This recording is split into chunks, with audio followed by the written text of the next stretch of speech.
Hello teachers, learners, and parents. Sir Jeff po, at your service. Alam nyo ba na meron tayong website na tinatawag na DepEd Commons? Ang DepEd Commons ay binuo upang gawing accessible ang pagtuturo at pag-aaral dito sa ating bansa gamit lamang ang inyong mga smart devices gaya ng cellphones, tablets, at computers. Dito ay maaari nating ma-access ang iba't ibang learning materials mula sa Department of Education. Meron itong mga interactive materials, electronic self-learning modules, at instructional video lessons mula sa DepEd TV na tiyak na makatutulong sa pag-aaral ng mga mag-aaral galing ka man sa public o private school. Walang problema dahil welcome ang lahat dito. Para ito sa mga guro, magulang at mga mag-aaral mula sa kinder hanggang grade 12, alternative learning system o ALS, at pati na rin ang special education. At huwag kang mag-alala dahil kahit walang load ay maaari mong ma-access ang mga learning materials. Tama!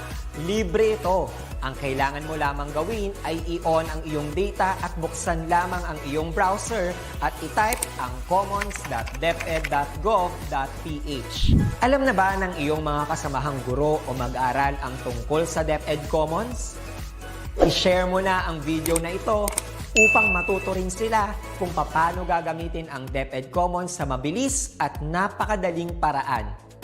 Muli, ito po si Sir Jeff at kita-kits po tayo sa DepEd Commons. Paalam!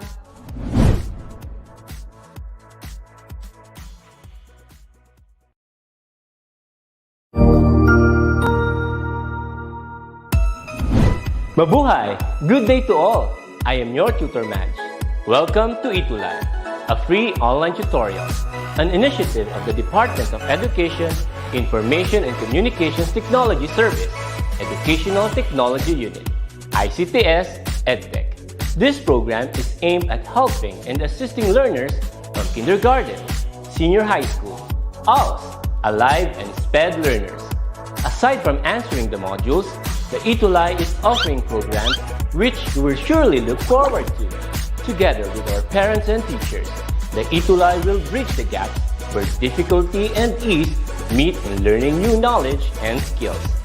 So, let us prepare our module, pen and paper. Ready your mind to see and hear worthwhile and interesting lessons. Let us now study and learn, together with our volunteer online tutors. Tara na!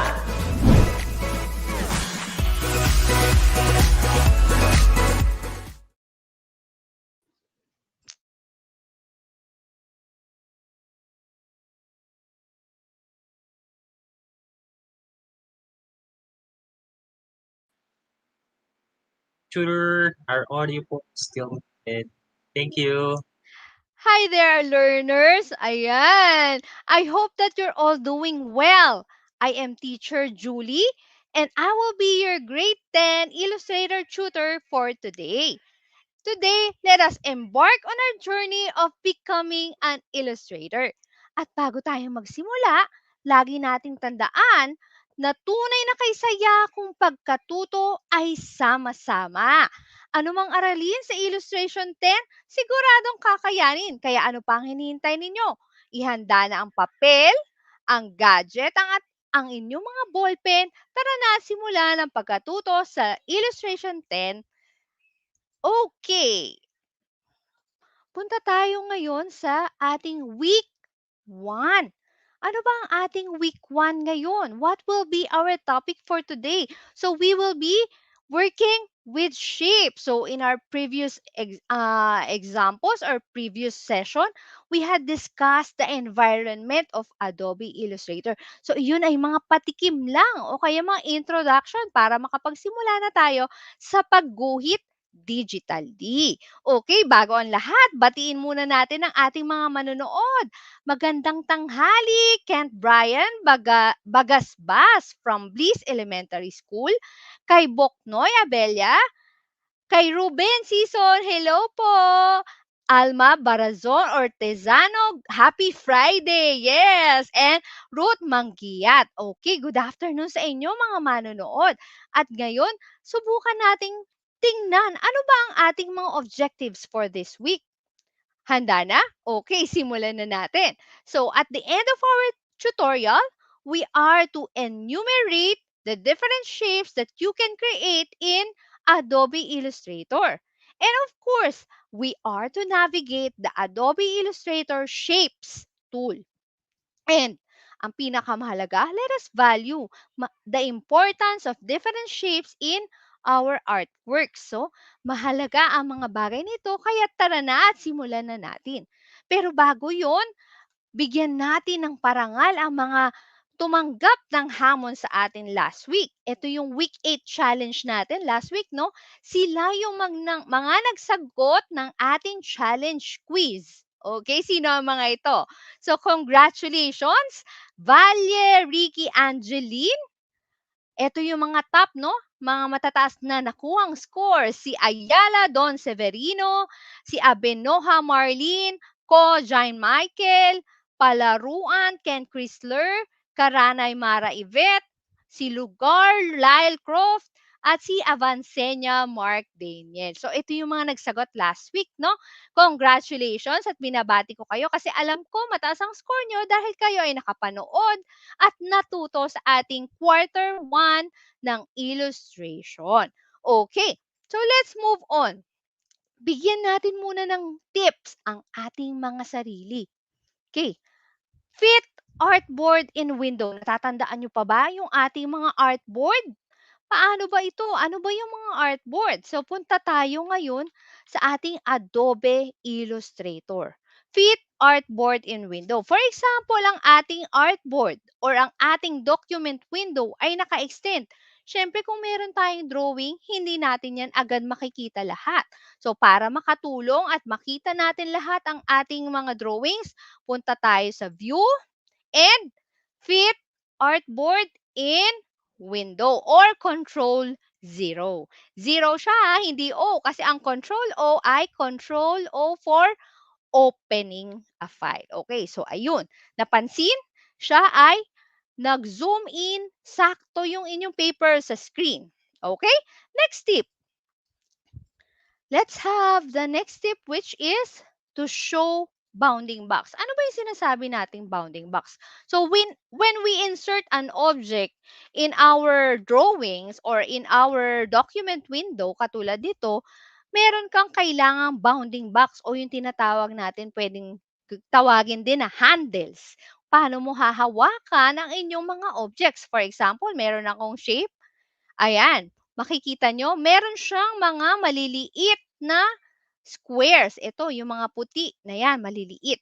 So, yan yung tinatawag natin na bounding box. Paano yan view at tinatanggal? Punta ulit tayo sa view and show bounding box. Ayan, nagtatago sa akin. Makikita natin yan dito. Ayan, ayan. Okay, view. So, show bounding box. Nandito po siya sa view, no? Masyado lang malaki ang aking screen. So, nandiyan siya sa baba. Okay? Ayan. Pero dahil ako ay nakashow na ang bounding box, ito siya. Kailangan mo siyang i-hide. Kasi nakikita nyo, meron tayong white square na. So, pag hinide natin siya, mawawala na yung bounding box. Ibalik natin siya. Okay? Ayan. Medyo, no? Kailangan matalas ang inyong mata kasi ito ay mahaba, naka-zoom in yung aking yung aking screen kaya medyo malaki ang mga menu na nakikita nyo, no? So, show bounding box or yung ating keyboard shortcut which is Shift Control B. So, tandaan, kung hindi mo siya mahanap, Shift Control B. Ayan, so bumalik na siya. Okay? Next tip, punta tayo sa next tip which is use smart guides. Ano ba yung sinasabi natin na smart guides? Ito yung, okay, makikita natin ito kasi pag marami na tayong drawings, mahalaga yung mga smart guides. Ito yung katulad niyan. Pwede tayo maglagay ng smart guides and mga margin. Ayan, pwede natin yung i-view. Pwede din nating i-hide. So last time, pwede natin siyang kunin mula sa ruler, no? Nakalabas ba ang ating ruler? O hindi. So, hanapin natin si ruler. Okay. Kung meron tayong ruler, show rulers, ang ating mga smart guides ay pwede nating ilagay dito or anywhere we want at gamitin siyang margins. Okay? So, let's move on. Let's have our lesson for today, which is on how to create basic shapes. So, marami tayong shapes na inaaral simula pa ng elementary, mula kinder pa nga, hindi ba? So, yung mga shapes na yan ay nakikita natin araw-araw sa mga bagay-bagay, and those shapes are our basis or diyan nagsisimula ang ating imagination. From those shapes we can create our characters.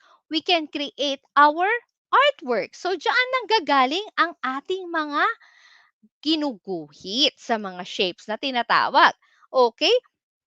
So, simulan na natin. Ano ba yung mga shapes na pwede nating i-drawing sa Adobe Illustrator? Okay? So, meron tayo dito, nakikita nyo, ang square and so on. Let's have the first one. The square or rectangle. Sige, punta tayo sa Adobe Illustrator. So, kanina, nakapag-drawing na ako. Paano natin siya makikita? Punta tayo sa Tools, toolbox na nasa kaliwa. And sabi ko nga sa ating mga previous lessons, as we hover our mouse on the left side, on the tools available, it gives you a hint or the name or a preview of what the tool you are going to click. So, ayan, no, nakikita nyo. As you click, it gives you a preview. Ayan. So, punta tayo dito. And if you right-click, you just click it, ang mangyayari kung ano yung tool na nandyan, yun yung magagamit mo. But, if you use the right click, and as you can see, no, meron siyang maliit na triangle sa baba, or like an arrow, it gives you another options or maraming listahan pa ng tools na pwede mong gamitin. So, ayan, meron tayong rectangle and so on. Okay? So, let's have the rectangle tool.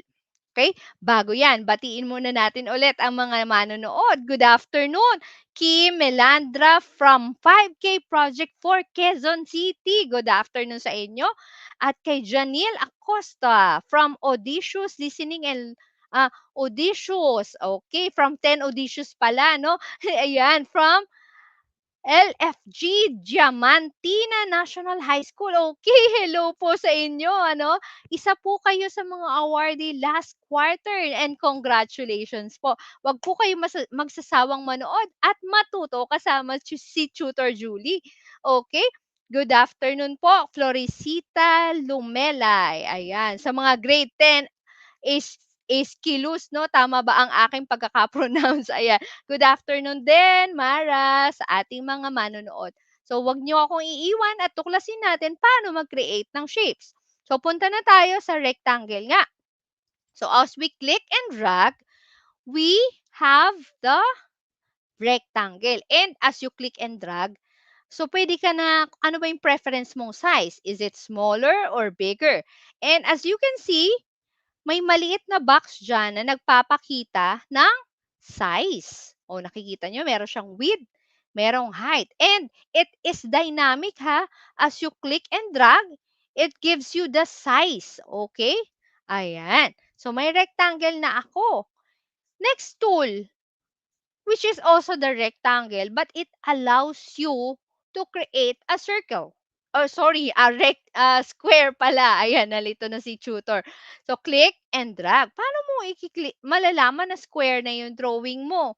So, pag nakita mo na meron siyang magenta na diagonal line, it means that it's a square or a perfect square. O, di ba? Ayan. Kung hindi ka naman sigurado at medyo hindi mo nakikita ang mga smart guides or magenta na yan, yan yung mga smart guides, no? You can click the keyboard shortcut which is Shift. Tandaan keyboard shortcut which is Shift. So, pindutin ko si keyboard, Shift, and then click and drag. So, as I click and drag, hindi ka makakagawa ng rectangle. Kung di, square lang. Kasi nakaklik pa si keyboard. Pag tinanggal ko ang pagkakaklik sa shift, that's the time pwede na ako mag-create ng rectangle. Okay? Again, what is the keyboard shortcut? Okay, ayun. Tandaan nyo yun ha. The keyboard shortcut for having a square is Shift. Okay? Let's move on to the next tool or next shape. We have the rounded rectangle. Ano ba yung rounded rectangle? So, meron na tayong square, meron tayong rectangle, meron naman tayong rounded. Actually, yung ating mga square and rectangle ay pwede na nating galawin para maging rounded rectangle. Paano? Nakikita nyo yung may maliliit na bilog sa bawat corner ng square. Pwede mo siyang i-click and drag. Pag nakita mo na yung icon mo ay nagkaroon ng parang curl sa baba. So, ayan. You can click and drag. There. So, yung kaninang square ko ay naging rounded square na. So, meron din siyang option which is here in the tools, rounded rectangle. Ito, automatically rounded rectangle na siya. Okay? So, there you go. Pwede yung existing na. Okay? Ito, makikita niyo yung box na yan. Pero tingnan nyo rin, ang tool na ginamit ko ay ang selection tool. Halimbawa, select ko ito, lalabas yung mga path or yung mga circles na yan and you can click and drag to make it a rounded rectangle. Kung ang yung nagawang rounded rectangle, hindi ka pa satisfied sa pagkaka-round, you can extend it again. So, ang ating Adobe Illustrator ay dynamic and you can move as anytime you want. So, clickable ang mga objects natin. Okay? Good afternoon sa mga LFG Diamantina National High School. Ayan. Good afternoon, Kim Agonoy, Clarinda, Jonathan Kabayan. Ayan, good afternoon. And so with you, Don Severino, no? Subaybayan natin pang susunod natin pang lecture. Okay. So after natin gawin ng rounded rectangle, we have so much more shape, no? We still have the ellipse tool. Okay, familiar kayo sa ellipse, di ba? Ang ellipse tool ay marami ding option. Paano? Punta tayo sa ellipse tool. So, we can create, yan, yung ating click and drag. And if katulad ng ating rectangle tool, meron siyang guides. Kasi yung kanina, naka-on ang ating smart guides. Ang smart guide, yan yun, yung kulay magenta. Okay? There you go. So, you have a circle. If you can see the cross, magenta line, ibig sabihin siya ay circle. Now, kung wala, ibig sabihin it is an ellipse. Okay? So, ganun din. Katulad ng mga ibang shape tool. Click and drag lang. And you can see the size. You can have your preferences. Lahat yan base sa inyong imagination. Okay? So, dahil dyan, next natin ay yung circle. Nandun pa rin ako sa ellipse tool ha. Click. Again, shift key. Ayun. Shift. So, kahit palakihin mo yan, yan ay circle pa rin. Pag binitawan ko ang shift key, so malaya siyang magkaroon ng ellipse na shape. Okay? So, there you go. Let's move on to the next shape. Marami pang shape, no? Siguro ilan lang madidiscuss natin for the day. Let's have the polygon tool. O yan, marami ang mga polygon. So when it comes to Adobe Illustrator, ito yung mga kaya niyang i-drawing. Let's have one polygon. Okay, so nakikita nyo, pag nag-drawing ako, pwede siyang naka-tilt or nakatagilid. Okay? Kung gusto mo siya naka-flatten, katulad ng rectangle at circle tool, shift key din ang gagawin para ma-flat yung kanyang base. Ayan. So, pag shift ko, ayun, mag-i-straighten siya. Okay? So, there you go. Ilan sides yan? 1, 2, 3, 4, 5, 6. Okay. Ano yan? Ano ang 3 sides? Triangle. Ano ang 4 sides? Marami mga quadrilaterals. Ano yung 5 sides? We have pentagon, hexagon, heptagon, and so on. So, marami yan. Okay? So, paano natin madadagdagan ng mga sides? Tingnan natin itong nasa gilid. So, meron tayong 6 bounding box. Tama ba? 3, 6, 7, 8 bounding box pala. Hindi marunong magbilang si teacher. Ayan. So, meron tayong mga bounding box and may karagdagan siya, which is the diamond. Makikita natin, yes, we have the plus and minus. Ibig sabihin, ipa-plus or minus mo yung mga sides. So, ayan. So, katulad nung kanina, dynamic din siya. As you click the tool, nagbabago yung shapes. And ito hanggang 11 sides. Huh? So, there you go. We have the triangle. Ayan. Kaya rin niyang gumawa ng square kasi square is also a polygon. Ayan, pentagon, hexagon, heptagon, and so on. Octagon, nonagon, decigon. Ayan, maraming mga polygons. Okay? So, there you go. We have the different polygons available. Okay? Now, let's have the next one, which is a star. Let's have the star. Okay. Ayan. Katulad din ng ating ano, no? Yung mga tools natin kanina. Kung gusto mo i-straighten, gamitin mo si shift key sa ating keyboard. Pag binitawan mo, malaya kang mag-rotate. Okay? So, i-move lang natin siya using the, ano ito, nagagamit na natin si selection tool. Okay. So, lagay lang natin siya sa gitna. Now, how are we going to add points sa ating star o yung kanyang, ano bang tawag dyan? Rays ba ang tawag dyan? Ano ba? So, ang kanyang mga tala. Okay? Ayan, sabi ni Kim Melandra Galangi. Oo, nakakamiss yung topic about polygons, no? Hindi, at napansin nyo, hindi lang natin sa math ginagamit ang mga polygons. Marami. And kung kayo ay mga kaguhit, ka-illustrator, ang mga shapes na ito ang bumubuo sa inyong mga artworks. Diyan nagsisimula. Lalo na kung kayo ay gagawa ng characters, these shapes can be your characters. Okay? So, ayan, let's have the star. Nakagawa ako ng 5-point star. Now, I would like to have more than 5. So, punta uli ako sa star. And then, as I click and drag ko si star, meron tayong arrow keys, which is up and down. So, si up allows you to add points. Ayan, hanggang kaya niya. And then, we can also subtract. O, nakikita nyo? Ayan, lakihan natin. So, nagsusubtract siya. So, kumukonti yung points. Ayan. So, dumating siya sa point na naging triangle. And, as we go on. Okay? There you go. Ano pa yung pwede nating gawin sa star? So, hindi ko pa binibitawan yung ating mouse ha, left mouse button. We can have also the, napansin nyo ba? Okay, siya ay nag-elongate or humaba yung mga points ng star. Ano kaya ang keyboard shortcut na ginawa ni tutor dito? So, ang ginamit ko dito ay control. Yan. So, as I click control, I can prolong or I can elongate or pinahaba. Okay? Or pinaiksi. Or if I release, hindi na siya numinipis. It is being scaled na lang or nire-resize ko na lang siya. Okay? So, that's it.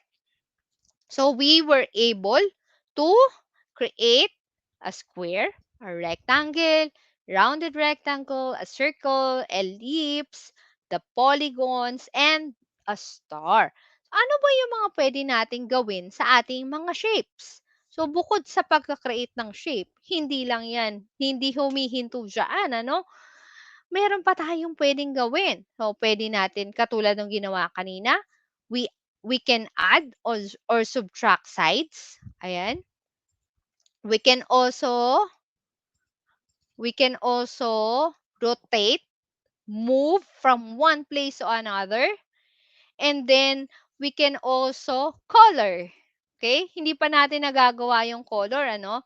Balikan natin yung paggawa ng kanyang fill at stroke. Paano kaya ginagawa yon? Sige, punta tayo sa ating Adobe Illustrator. So, kung meron akong, if I'm going to create a shape, halimbawa, at ang kulay ko ay color red, pwede mong i-click sa kanyang control panel. Or pwede rin dito sa toolbox. Or Pwede kong gamitin si selection tool. Punta ako sa shape na gusto kong palitan. Okay? And punta ako sa control panel. And there you go. You were able to change the color. Ulitin natin. Pwede akong gumamit ng selection tool. And then, punta ako sa star or yung gusto kong palitan na shape. Click.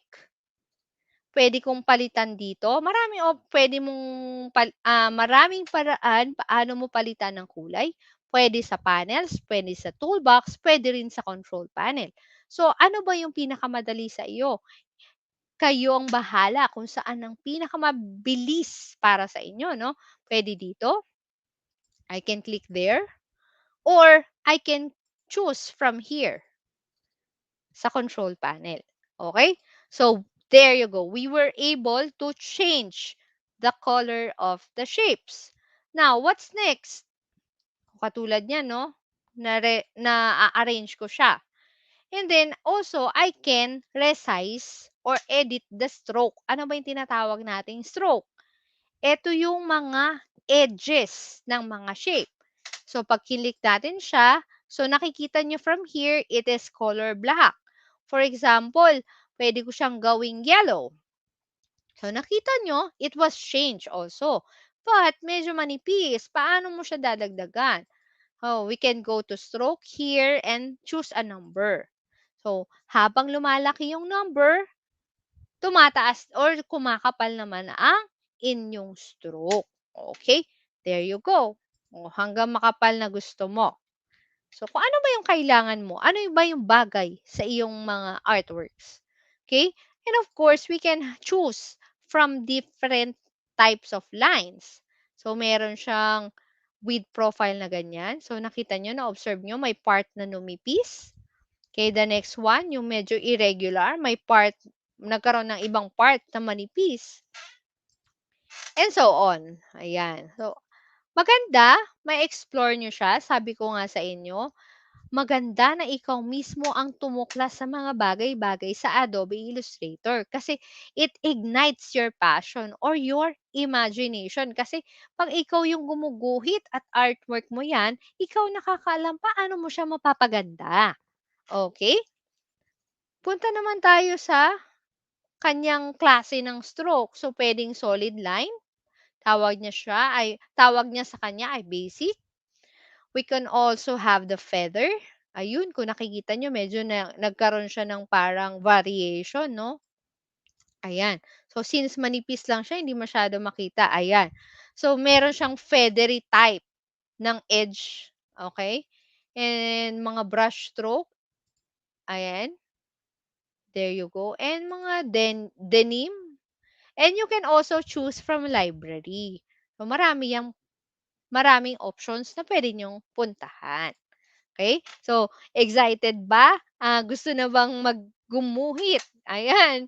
So, na-imagine nyo na ba? Ano bang characters ang pwede nating mabuo from this shape? So, pwede kang bumuo ng gulay, ng tao, ng mga prutas, mga bagay na pwedeng gamiting character.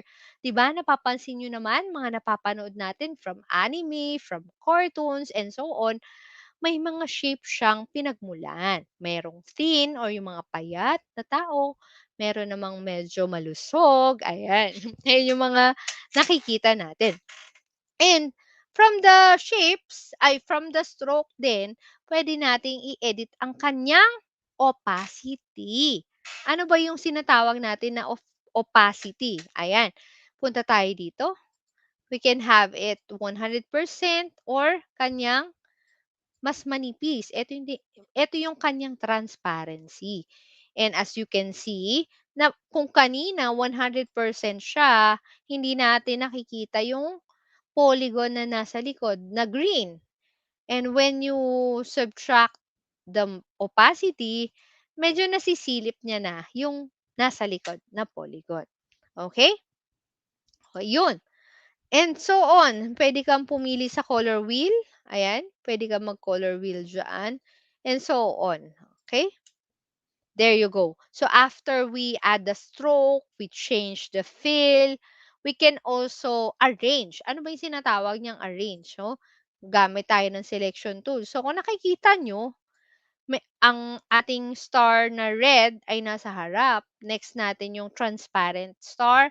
And then we have the polygon. So, nasa pinakalikod si polygon. Now, if I would like this biggest star to be at the back, all I have to do is right-click in your mouse and then go to arrange. Ayan. So, ang kanyang pwedeng gawin, bring to front, bring forward. Pag sinabi natin bring to front, siya yung pinakaunahan. Yung bring forward, pa isa-isang step. So, halimbawa, nasaan siya? Di ba? Nasa gitna siya. Punta tayo sa arrange, bring forward. So, nag-forward siya. Napatungan niya yung star natin na red. Okay? So, when we arrange it again to send backward, pag send backward, paano yun? Pupunta siya sa pinaka paisa-isa rin na step. Parang yung step forward, backward, paisa-isang step. Pag front, totally sa front. Pag back, totally sa likod. So, katulad nito, arrange natin siya sa back. Okay? So, nangibabaw na ang ating uh, green polygon and the red one. So, yan yung tinatawag nating arrangement. And of course, the shortcut keys are, so punta tayo sa go to arrange. Ayan. Ayan, meron tayong shift control, yung tinatawag natin na braces. Ayan. Or bracket. Ayan, yung pag ganun lang siya. Parang baliktad na letter C. Okay? Ayan yung mga shortcut natin. Combination of shift and control. Okay? So, after we have arranged, we can also rotate. Katulad ng ginagawa natin kanina, but what if nagawa mo na siya and you want to move it? So, gamit ulit tayo ng selection tool and as you click your object, pwede mong itapat ang inyong cursor doon sa bounding box and you click and drag. So, you can see na i-rotate ko siya. Ganon din yung iba pa. So, click, hanapin ang kanyang curved na cursor, maging ganyan, then tsaka mo siya ma-rotate. Okay? So, that's a way to rotate. Next one is to right-click and then transform, rotate. Okay? So, click, right-click, transform, and rotate. And from there, you can have a defined angle. Okay? Pag pin-review mo, syempre makikita mo siya. Kung hindi, hindi mo makikita, syempre. Okay? There you go. What's next? What else can I do? Ang reflect siguro hindi natin siya maipapakita sa ganyan, no? Kasi pareho siya. What if, okay, ito na lang, ellipse. For example, I would like to reflect. Ano yung tinatawag nating reflect? Reflection. As you click, pwede tayong transform and then go to reflect. May dalawang klaseng reflect. Si horizontal, which is you're going to flip your object from down to up. Ganun naman ang vertical from left to right. Okay? Paano? So, kung halimbawa ito ay ellipse, hindi natin masyadong mapapansin. Ganun din ang reflect. Usually, ginagawa ito, halimbawa, if you're drawing an ear, di ba? Kung ang iyong character ay nakaharap lang, front view, you have your left and right ear. So, nakadrawing ka na ng left ear mo, medyo nagmamadali ka na. Pwede mong kopyahin yung left ear mo and you reflect para meron ka ng right ear. Yun yung mga simpleng copy-paste and then reflect. Okay?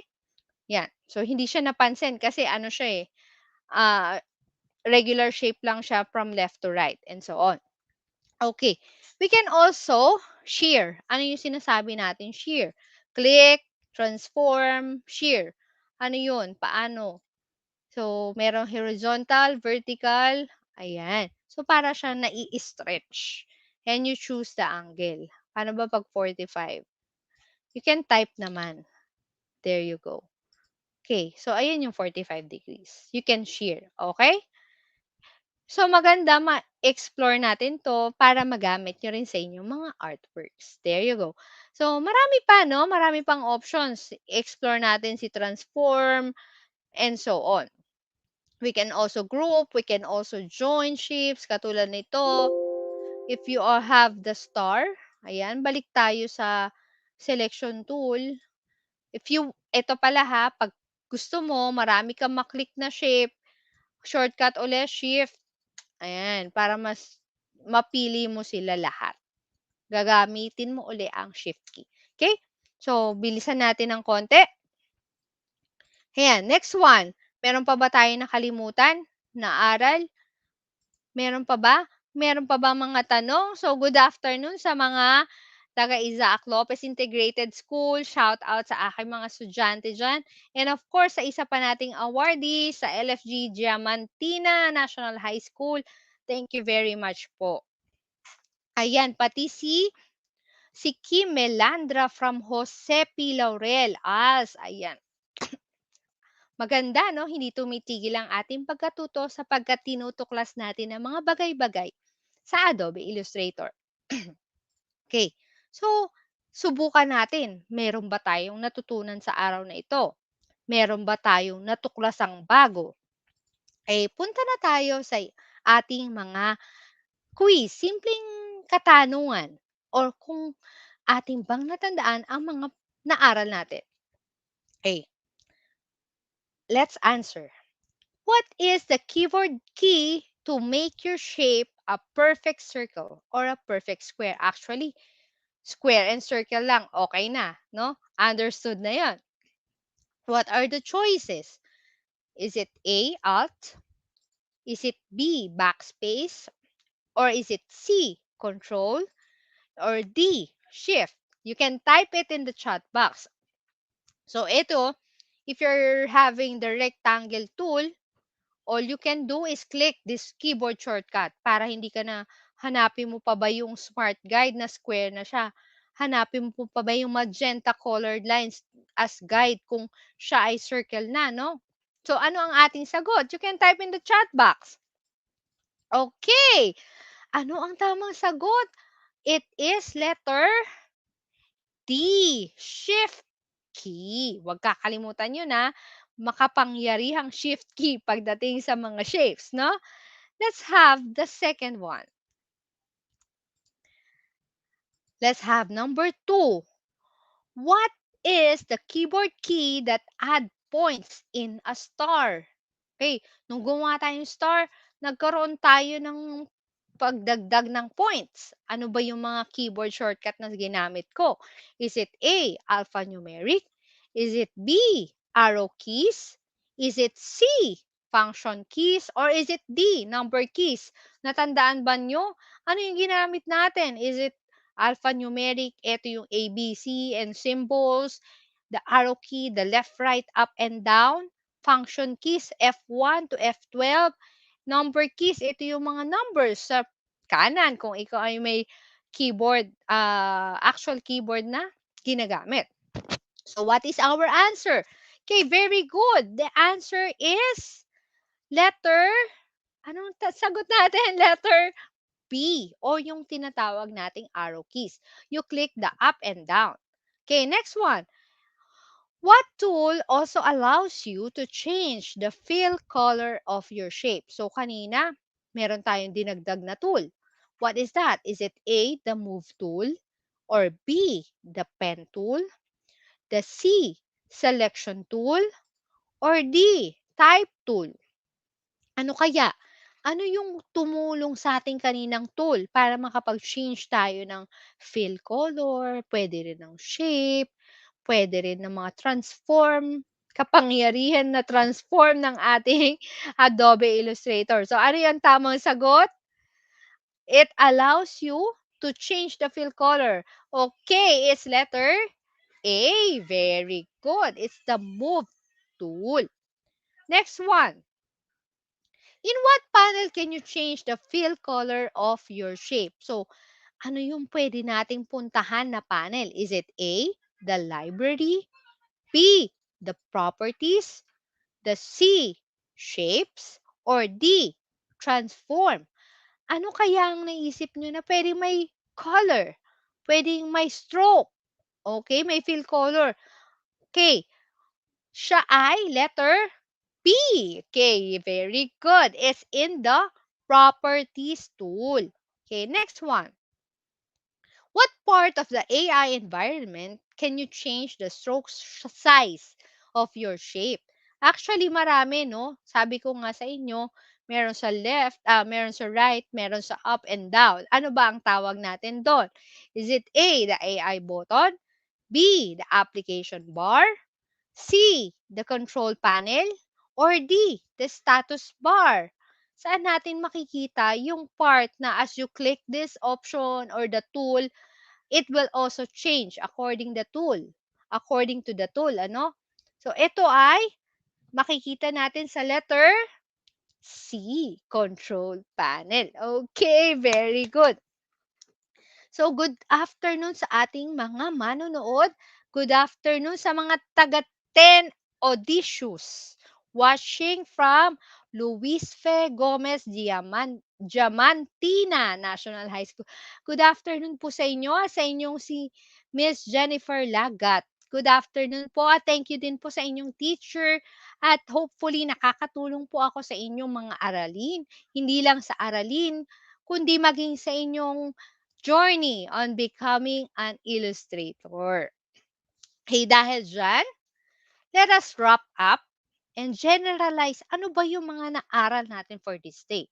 So, we were able to work with shapes and ano ba yung mga dapat nating matandaan at maipamahagi sa ating mga kaklase at ito yung mga natutunan natin. So, first, shapes are composed of anchor points or yung tinatawag din natin na anchor box. Okay? Or mga bounding box. Okay? You can also add, create, edit, resize, apply, color, move, add, arrange, and so on sa ating Adobe Illustrator. And the last one, you can access the shape tool in the tool box. So, ito yung ilan lang sa mga points na dapat nating tandaan. At sana, no, marami kayo natutunan. Do not stop here, ha?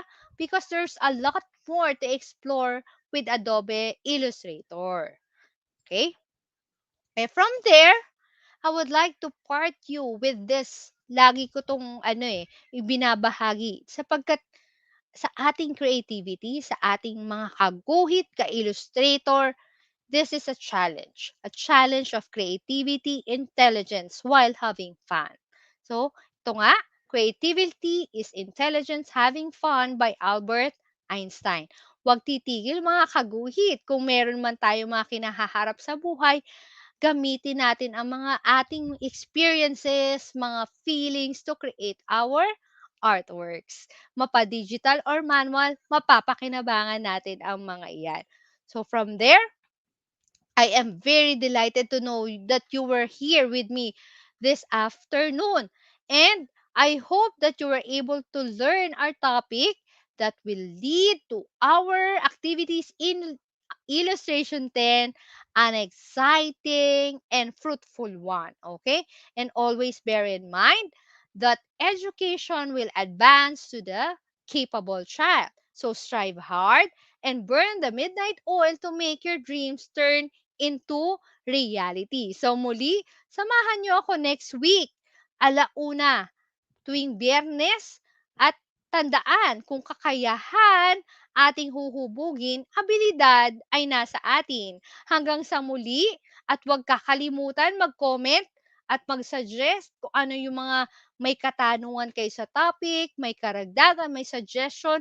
Mahalaga po yan sa amin at yan po ay aming binabasa at iniintindi. Okay? And huwag kakalimutan ang ating kasunod po, si Tutor RJ at Tutor Rodrigo para sa contact center services. Okay, muli, magandang tanghali. Magkita-kita ulit tayo next week, 1 p.m. Friday. See you, mga kaguhit at mga ka-illustrator.